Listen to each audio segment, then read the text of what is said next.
In the beginning, I was asking Granny about her memories of my mother's mother, Pearl Vick, and that's where we started the tape. She was talking about going to see Pearl Vick when Pearl's little girl died. Later on, Granny got confused and started to think that I was my mother. Sometimes she thought she was talking to Vera, so you'll understand some of the confusion when she says, "And your mother did this." Well, what grade did you get to in school? They didn't have no grades. Was it just one big school? Yeah, you just went to school. I was had 2 teachers. But you quit when you ran away and got married, huh? Oh, well, you see, that's before when I lived in Darlington, I stayed with Sue till I would have been 12 years old in May, and I come here just before Christmas, just before Christmas, to live with my daddy. Sue and her husband, he had got a job a mail carrier over in Rolling Knuckles, and they were going to move over there. And so I come up here and stayed with my daddy and one of the brothers, one second older brother. And cooked and kept house and milked and went to school. Yeah. But the school was far different then. Way back when I first went to go in school, I went to school in a little log house, just one little log house, and a big old fireplace at the end of it. That's the heat there. You had one teacher. Warm in there, those that could carry your little lunch, you'd have to carry your little lunch to school. It's, everything is just so far different from what it used to be. Gracious and goodness it is. Yeah, at that time there weren't cars, there weren't airplanes. No, not too much road running about wagons or something else like that. I think about it a lot of times. You see, my daddy, we was raised over in Malva County, over near Bunnisville over there. That's where all the way through I was born there. But when Sue married, she married a man that had a home in 6 miles out from Hartsville. Well, they went over there, and I had to go stay with her. There was nobody left at home up in the boys, and I had to go stay with her. Who took care of them? Did you have black people? Did you have some colored people to look after the boys and your dad? And that's the way we went to. Walked 3 miles. I remember the first day I went to school, just good as I did. It was just, I walked 3 miles. Now they have such a nice place to ride and go. And we'd go back over in Malva County, spend the weekend at my daddy's. We'd go on Saturday. It'd take us about all day to go over, and then about all day Monday to come back. On horse and buggy. See, my youngest brother, he was just about 2 years older than I was.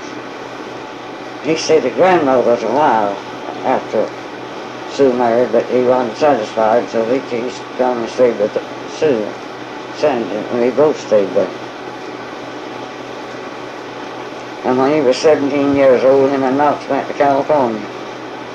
And when he died, he was worth $40,000. What was his name? $40,000 of property. Which brother was that? Tillman, my youngest brother. Oh. And borrowed the money to go out there. Sure did. And he never come back here but one time. After he left, he was 17 years old when he left. He never come back but the one time.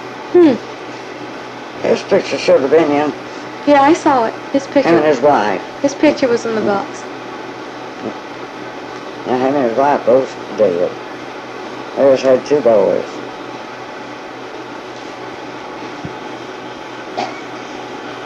Tell me about when you got married.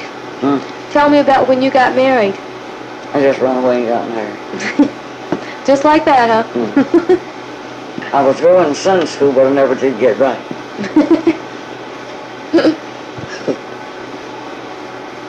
They thought, my dad and Charlie thought I was going to Sunday school, which I did go every Sunday. But that was one Sunday I didn't go to Sunday school. My daddy followed us, but he missed us. He didn't catch us. If he'd called us, I'd have went back home, because he's a brother. High-tempered as that man, he'd had a fit, sure. That was a long time. Well, what did you do when you came back to tell him? I didn't go back to tell him. Some of the neighbors found it out and told him. Uh-oh. And see, I believe I went over there. Yeah. Then right after then, right after, no, just before Homer was born, I went over there and spent the day one day. And he went with me part of the way back home here. I'm going on back home, he's going on down, he went on down below Otis's store, that's where he went. That's how far he went. And where that big old house is right back over there, that's where Gus's daddy lived at. And we lived in the house right down below there. He told me, he said, now, said, you can come home anytime you want to, but I tell you what I said, he said, that son of a bitch ain't coming to my house. I said, that's okay. I said, if he can't go to your house, I don't go either. So that was enough said. And 2 or 3 days, he sent the old neighbor woman who had been down at the plantation so long ago, I want me to come spend, well, me and just to come spend the day and night with him. And sure did. And so we did, going over there one Saturday afternoon and stayed till Sunday afternoon. But he sure told me that. Well, how long was it after you got married then that you saw, before you saw him? Did you just get married and you didn't go home and he didn't know where you were? No, I had all my clothes. One of my neighbors had every piece of my clothes. She'd slip them all on the side. Oh, you planned it. Eloped. Just eloped. Yes, she knew it. Well, then where did you go to live when you got, what did you do after you got married? Where'd you go to live? After them, After you got married, where did you go to live? we stayed in the house with his daddy a while, and then we got a house right down below him, down the plantation, and we moved in there. Well, how old were you then? About 13, 14? Almost born done. 4th day of May. And the last day of May, I'd have been 16 years old. That's how old I was. My daddy was high-tempered. Ooh. And from then on, he acted like he could eat your granddaddy up. He lay down there, he lay sick there a long time, you know. Who? My daddy before he died. And he didn't want a soul to do nothing for him but your granddad. After hating him like he did at the beginning. I know one night, there were several people there, several men volunteered to spend the night there. They'd have to sit up there at night. And some of them asked him, who did he want to sit up that night? And said, the one Gus sit up with. Lord, I don't know how many nights your granddaddy didn't go down there and sit up with him. He lay there a long time before he died. I never did know what was the matter with him. Well, finally a stroke was what killed him. He lay there. The doctor come every other day and they weren't doing him a bit of good. And back then there weren't hospitals and things like that, weren't there? Now you get sick, you go to the hospital. But but back then there weren't hospitals like that. You know, just get sick and lie there and die. If the doctor couldn't do nothing for you, hefty. You just had to lie there and die. And then he got married about a year after you did? I was married a year before he married. I married on April and he married on April. What did you think about him marrying a girl about your age? Then it was about 4 years, I believe, older than I. Yeah. No, I'm sure about 4 years older. And he was about 50 then, wasn't he? Your daddy was about 50. And she was about 20? Was he that old? He was older than me. I don't know how old Paul was. His head was like a sheet of got. And her a young woman. What did you think about it? Did you get mad at first? No, I didn't get mad. The whole time he was somebody. And they needed somebody there to cook and clean up, help around the house. See, that didn't leave nobody there but Charlie and my daddy. My second oldest brother and my daddy. My oldest brother, he never come from all account over Chesterfield. He just stayed right. I don't know that.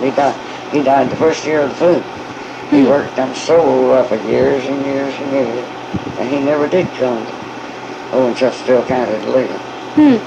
What did Minnie think about marrying an older man? Why did she? Do you know? Why did she marry, if she was so young, why didn't she want to marry a young man? You know the reason I married so young? My daddy was so tight on me.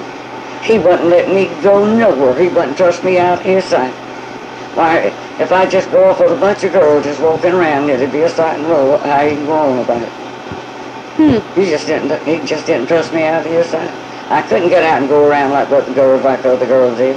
Where did the other girls go? Had 3 girls live right close, and I've seen them come back, my daddies, and beg him and beg him and beg him to let me go walk about with him. He wouldn't do it. And we'd just walk down maybe to the church and back, walk over the cemetery or something. See it right back close to Hopewell.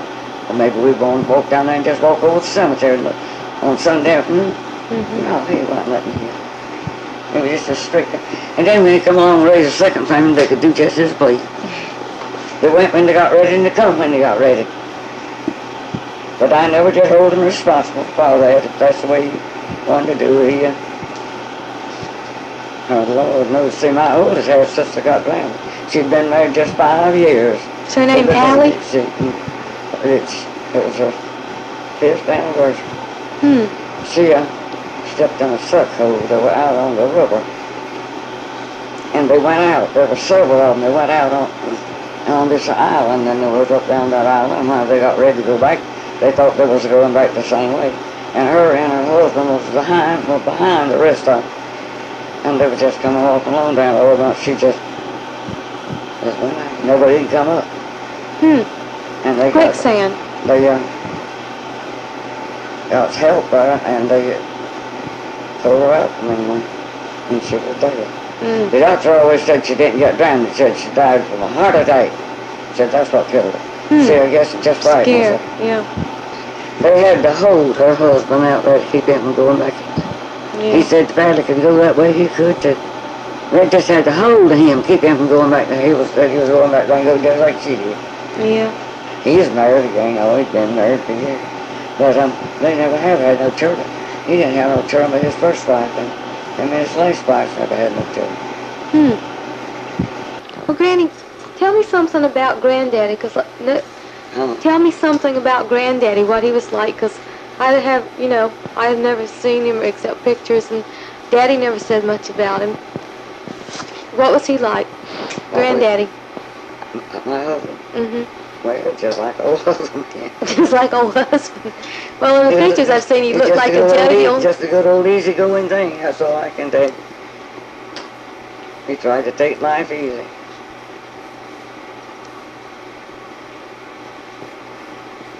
And what did he die of? Pneumonia? Did he have pneumonia or 7 heart attacks he had? Yeah, 7 heart attacks. Had one on Sunday morning. On Monday morning, he went to the mill at work, to work. Was he working at the mill in Kannapolis? Yeah, that's that dog like. See, we didn't want him to work no more. The girls would stay boarding up there. They wanted us to go up there and well, they could eat with us and they could buy the groceries and everything, pay the house rent and everything. Well, we didn't want him to work. And one morning he told me, he said, I believe I'll go uptown and rob this morning. Well, they went. I didn't think nothing about it. Come back and they never said nothing about it. And a day or two, here come his work card. He'd been up there at the mill and signed up to go to work. Nobody knows nothing in the world about it. Made that's so mad. They tried to get him not to go to work. But he did. And he liked the job, and he stoutened up, and he looked better, and he stoutened up. But he had never told me his heart bothered him. But one of our neighbors that we lived close to when we left down there told me that God told him that his heart was in bad shape, said he wouldn't live long. Well, he never did mention such a thing to me. I didn't explain it for him. Well, what did you do after he died? Where did you go to stay then? Stayed right on there in the house. Always staying, living in it. In Kannapolis? Me and Doris and Johnny. And then that Christmas, Junior was in service. And that Christmas, Agnes come. Agnes was staying. Junior and one of his buddies was together in service. And this man's wife lived by herself somewhere, wasn't in Kannapolis, somewhere or another. And they wanted Agnes to go stay with her. She had one child. And they wanted Agnes to go stay with her. And you see, Larry was a little bit the same thing. Well, Agnes taken and went over there and was living. I can't think where they was living. So on Christmas, she come back to spend Christmas with me and Dr. John. I told Agnes, I said, I tell you right now. I said, if you don't come back home and stay here with us and bring that child back here, I said, I'm going to break up housekeeping and go back to South Carolina. I said, I'm not going to stay up here. I'm not going to stay every day right by myself with nothing to do. I said, I'll break up housekeeping. Y'all can do the best you can. So her and Johnny didn't do a thing but get a cab or get a moving van and go back to this place, taking them all day to go over there and get her things. She had her things over like that whole thing. Go over there and got it. And come back and then she lived with us. And, Agnes did? After Junior got back, They stayed with us for a long time because they might know where we can get to live it. Yeah. So they just weren't houses. First little place they got was like a hog, worse than a hog pen. Then they built this little GI town. That was just for the soldiers, you know, as they were coming back. And he got one of them. And then when I come back down, him and I was living in the house with me when I come back down here. So I kept bagging it, them two children bagging it to work, Larry and June Lou.